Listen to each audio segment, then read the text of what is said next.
Testing, testing, testing, testing.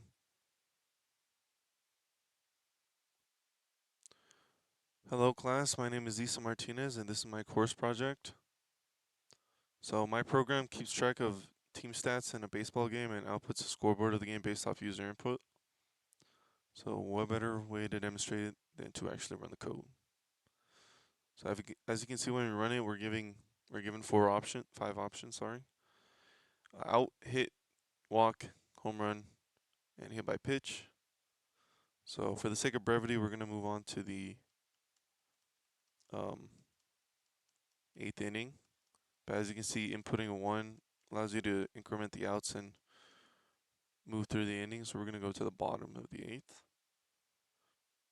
So we're just going to go through each one. We're going to go through hit.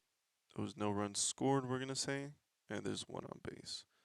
Now we're going to say that there was a walk maybe. There was no runs scored. And now there are two on base. And we're going to say that the next play was a hit by pitch. There were no runs scored. And now there are three on base. And we're going to clear the bases by hitting home run. That should be a grand slam. And here we're going to take the opportunity to show you some of the invalid inputs or how it handles invalid inputs. So we're going to try a number that is not an option, right? 6. So it asks you to enter a number between 1 and 5. Okay. What if we input like a character or a string? You know, maybe some of that muscle memory from my earlier program got to me. So we're going to go with just say that we're going to type out a string. And obviously you didn't like that. So we're going to comply and just say that there was an out. It was a number 1 out. Number 1 for out. So we're going to continue and go to the top of the ninth. And we're going to say that the away team got a hit. No one scored, but there's one on base. And then let's say they got a home run. And they scored two runs, right? And that's just say the home team was able to close it out after that, right? So because they were able to close it out, they should have the lead, and they don't actually go to the bottom of the ninth. So let's see what happens. Yep. So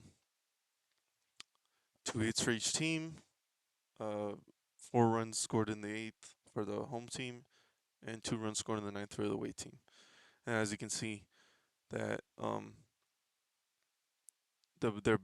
the high scoring innings for each team are output using two different methods: a sorting method for each team, and then this one is a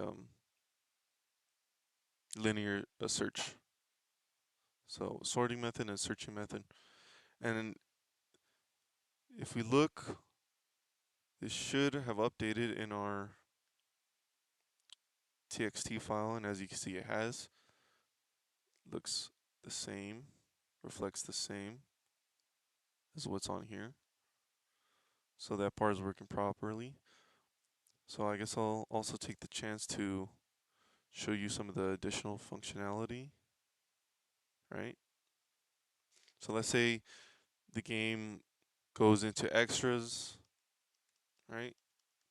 No team scores, or maybe both teams score the same amount. Either way, it'll work the same. So we're just going to go to the extra. So after this, it should go to extras, right? Goes to the 10th inning. So we're going to say that the away team hit a home run, and they weren't able to score after that. But it still allows the home team a chance to score, right?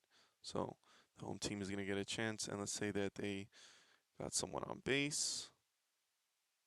Oh, again, muscle memory got to me, right? I typed in hit instead of putting the number 2. So we're going to do that. No runs scored, and there's going to be one on base. And let's just say that they cleared those bases with a home run. So now, because they scored, they walked it off, right? They ended that inning by scoring more. That means they got the win. So it just ends there. No need to go to the other outs, right? So as you can see, the scoreboard is updated adequately, right? And it's given it shows the extra innings, right? That's the important thing to note. And yeah, um, have fun playing around with it. Thank you so much for listening. Goodbye.